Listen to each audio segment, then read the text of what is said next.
Halo, kembali lagi di Belajar Coding Indonesia.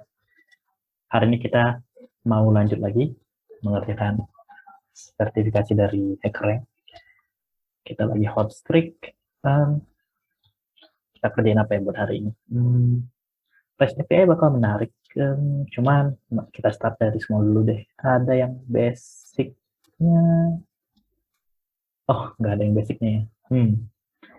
Apa ya? Saya pernah C# sekitar 3-4 tahun lalu. Jadi saya sebenarnya kurang pede untuk bilang kalau saya masih ingat atau masih bisa ngerjain C#. Menarik sih. Kita coba kerjain aja ya. Mungkin bisa jadi salah satu contoh video kalau gagal. Anyway, yuk kita mulai. Gimana kabar teman-teman? Mudah-mudahan tetap baik-baik saja ya. Tetap semangat untuk terus belajar.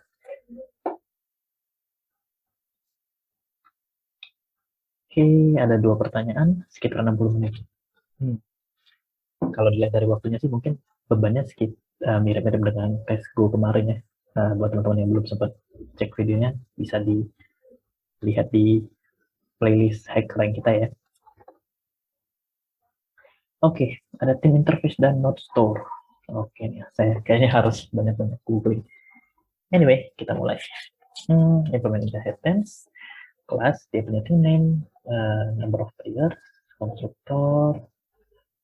Oke. Team name.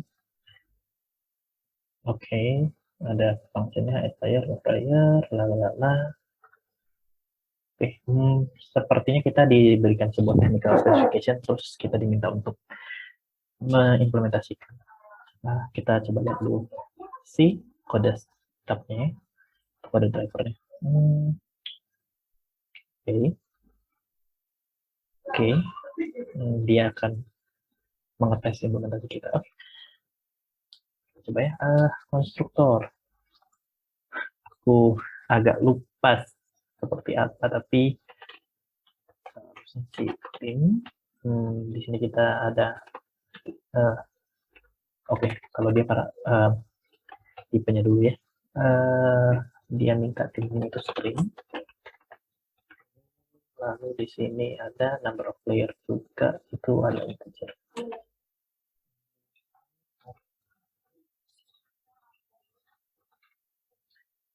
Kita harus deklarasikan atribut kita dulu ya. Akan pakai nama yang sama, number of players. Kita assign timnya, lalu number of playernya number of players.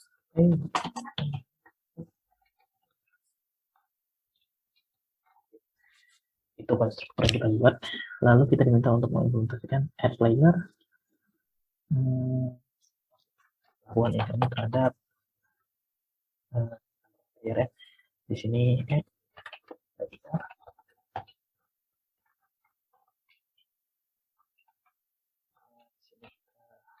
karena di sini skopnya jelas ya, nggak perlu pakai this.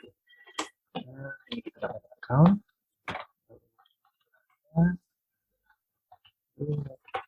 Player. Ini dia. Player.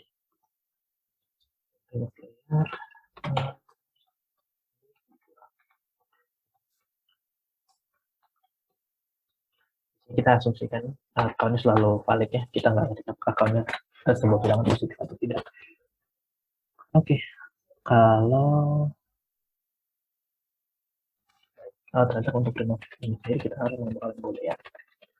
Boolean dia berhasil mengurangi ternyata di sini dia bilang kalau hasilnya negatif itu return false. Nah, ini bisa kita cek dengan kita cek saja apakah si count-nya lebih dari number of players. Kalau iya false. Nah, kalau enggak kita kurangi lalu kita bilang kalau itu berhasil.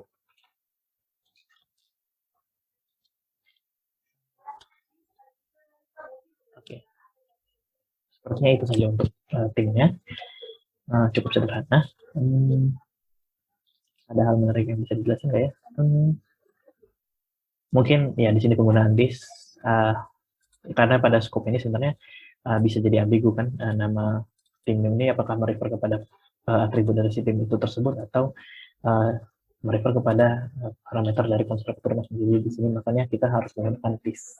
Tapi kalau di sini ini kan number of layer-nya pada scope fungsi ini jelas nih tidak ada number of layers, nama variabel dengan number of layers lain. Jadi si compiler sudah tahu bahwa number of layers ini merefer kepada atribut dari kelas tim itu sendiri. Seperti itu. Ya, kalau teman-teman mau menghindari penggunaan di sini sebenarnya bisa dilakukan dengan caranya mengganti nama di konstruktornya. Seperti itu. Oke, kita coba lihat untuk subtimnya sendiri apa nih kita butuhkan. Oke, berarti kita harus memanggil konstruktor dari parent yang aku lupa di C# call super. Oke, dia pakai titik. Oke, berarti di sini yang kita butuhkan adalah ini. Di sini kita butuh ini. Butuh number of layers.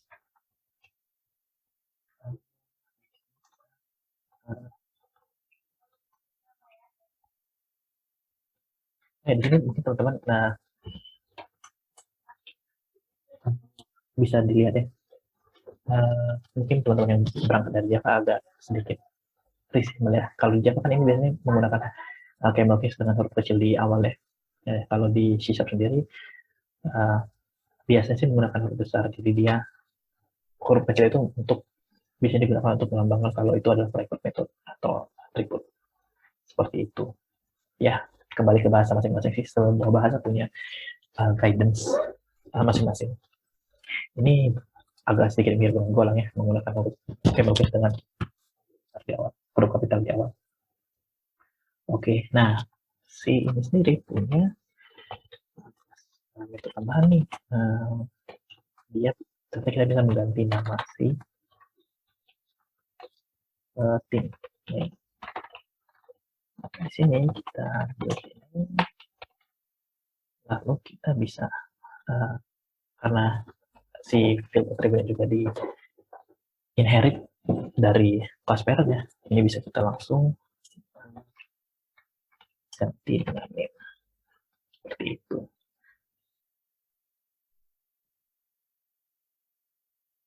Oke, kita juga diminta untuk field name-nya di-declare sebagai sebuah public, dan seingat saya sih harusnya si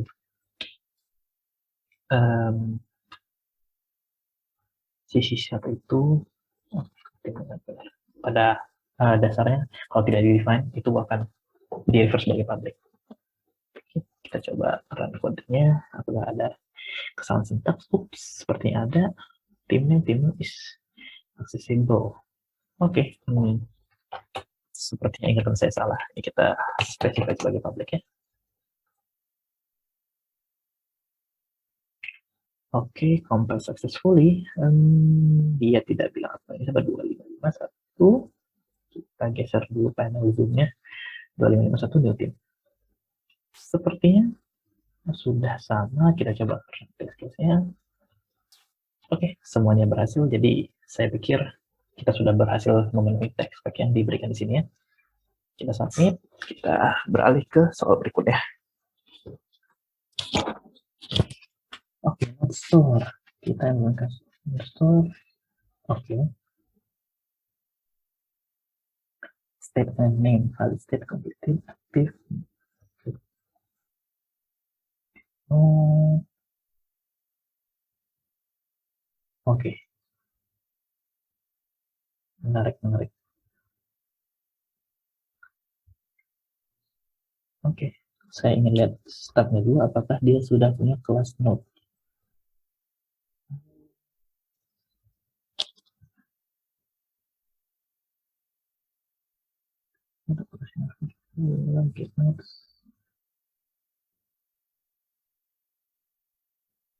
Oke. Baik, di sini karena kita punya satu kelas node store, dan dia punya sebuah objek yang namanya node, punya standard name, kita buat ini ya, kita buat kelas baru yang namanya adalah node. Nah, ya, saya akan buat ini sebagai public dulu untuk sederhanakan. Dia punya node, dia punya state.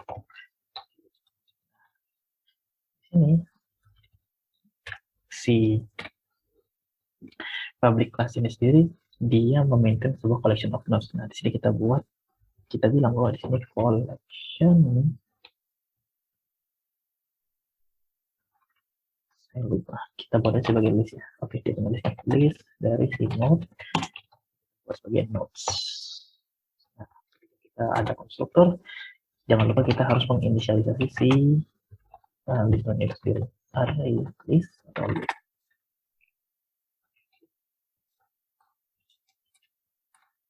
Baik. Lalu ketika kita add node,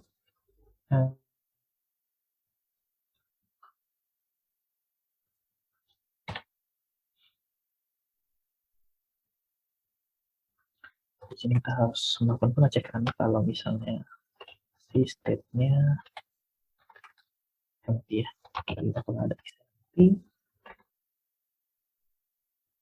is blank.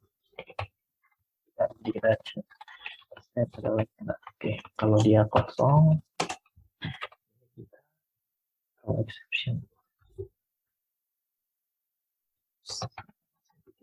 Oke, ini exception di sini message-nya adalah ini.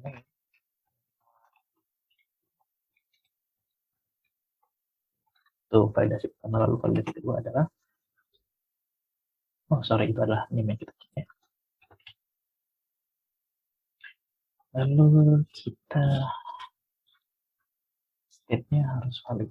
Oke, nah di sini kita coba buat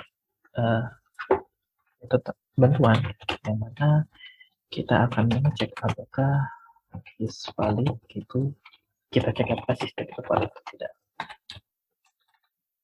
Nah, di sini kita akan mengecek switch. Oke. Saya lupa gimana is state. Di sini kita kalau misalnya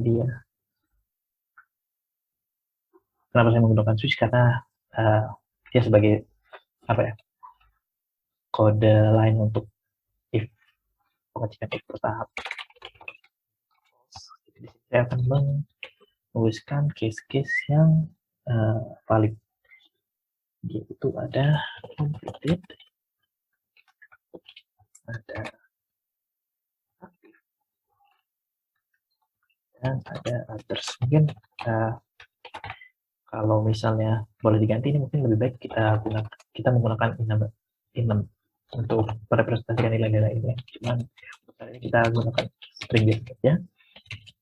Nah, di sini kita lakukan pengecekan apakah si state tersebut valid. Nah, kalau dia tidak valid, kita harus tuliskan invalid state. Invalid state. Saya lupa string formatting pada string formatting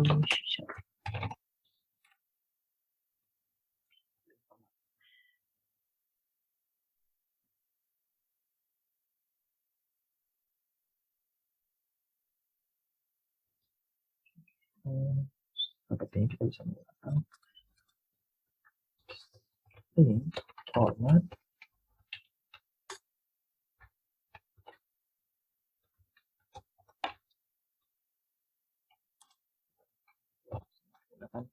semacam ini. Nah, kalau kedua validasi ini lewat, kita akan membuat sebuah node baru.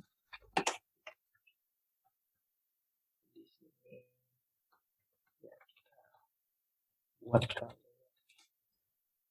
di sini harusnya name dan state. Adalah name, state-nya adalah string. Nah, ini kita masuk ke collection yang sudah kita buat.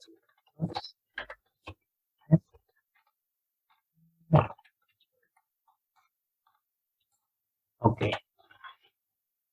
Lalu kita harus menggunakan get nodes.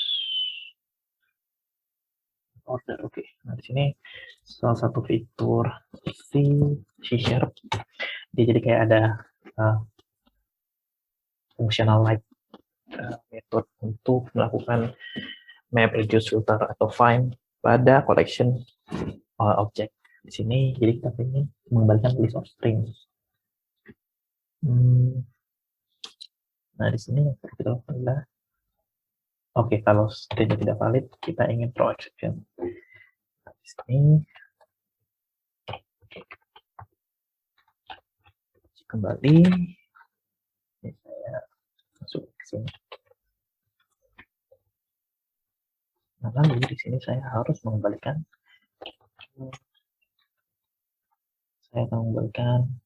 node names.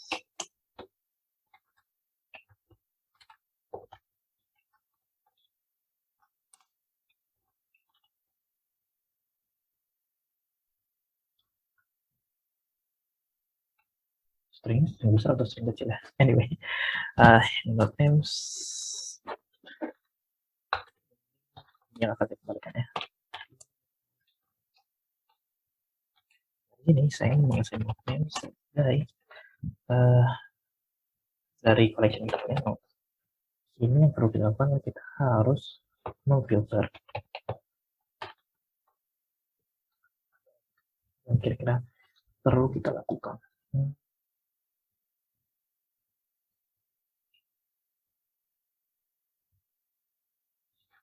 Karena kita mengembalikan list item dengan kriteria tertentu. Pada konteks ini, kita ingin mengembalikan item dengan state yang sesuai input. Ini sepertinya find ya. Find all, predikatnya adalah kita masukin row function. Sini kita harus memastikan bahwa sistemnya sama dengan si state. Jadi kalau si predikat ini true, maka kita akan mengambil objek yang memenuhi predikat ini. Jadi dalam kasus ini kita ingin lihat apakah si state itu sama dengan state masukan dari metode kita. Oke, itu satu. Satu array. Di sini striknya adalah ini objeknya masih berupa node ya, dan yang kita inginkan adalah name-nya saja. Jadi harus kita copy, dan kalau tidak salah ada ordernya. Oke, kita ingin ordernya berdasarkan nodes edit. Jadi kita tidak perlu melakukan sorting karena di sini kelihatan node names-nya pada dasarnya order si collection ini sesuai dengan order ketika dia dimasukkan. Jadi sesuai kapan node tersebut dipanggil atau dimasukkan melalui kode ini. Oke, ini yang perlu kita reduce atau kita copy adalah apa ya? Kita harus membuat itu sebagai, kita harus cuma ambil namanya. Dan yang perlu kita lakukan adalah find all convert. Oke, seperti kita harus mengconvert. Nah, kita harus mengconvert si node itu sebagai yang punya kita ambil ini. Seperti itu. Ini sebenarnya kita tidak butuh hal ini ya. Jadi kita harus kembalikan. Oh, tapi kita butuh list. Ya, di sini.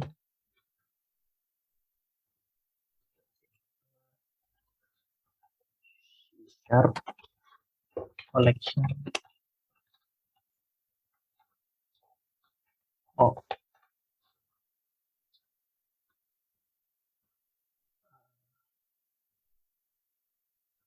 Bisa kita ambil contohnya itu convert. Oh, ya, oke.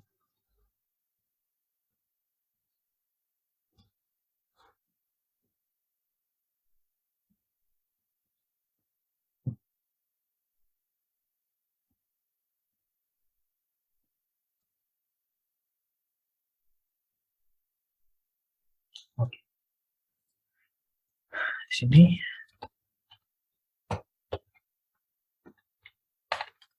kita harus membuat sebagai itu list.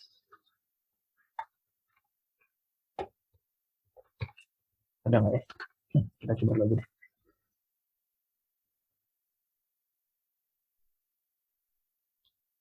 Dua enam. Oh, lupa. Lupa. Oke, line 37 sama.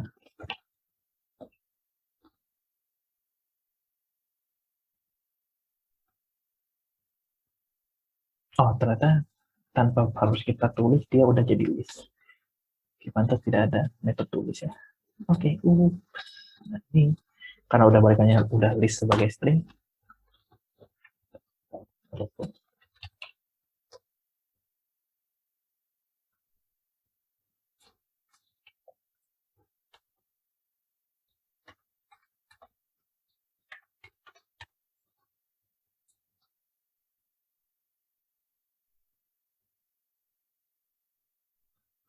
String for this. Oke, sepertinya ada masalah di string formatnya. Kita coba string atau string interpretation. Oke, kita bisa menggunakan dollar.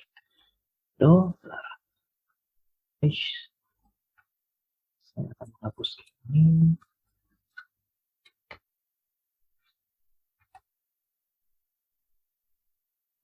Kita seperti dengan dollar. Di sini kita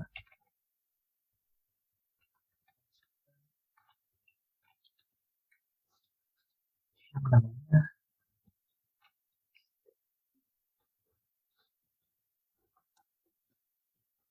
seperti ini.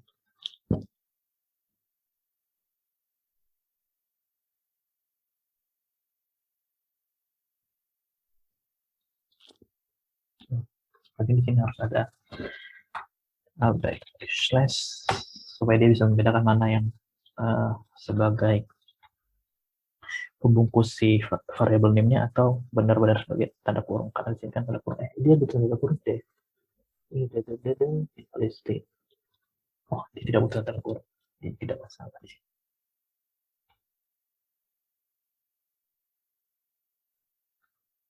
Oke. Sekitar 30 menit. Memakan waktu ya karena banyak kode-kode yang saya lupa. Jadi, sepertinya sudah sama. Kita coba lihat sedikit apakah ada masalah. Tidak ada masalah, kita submit. Lalu kita submit tes. Oke, seperti biasa, saya pause dulu dan kita akan tunggu bagaimana hasil dari sertifikasi tersebut.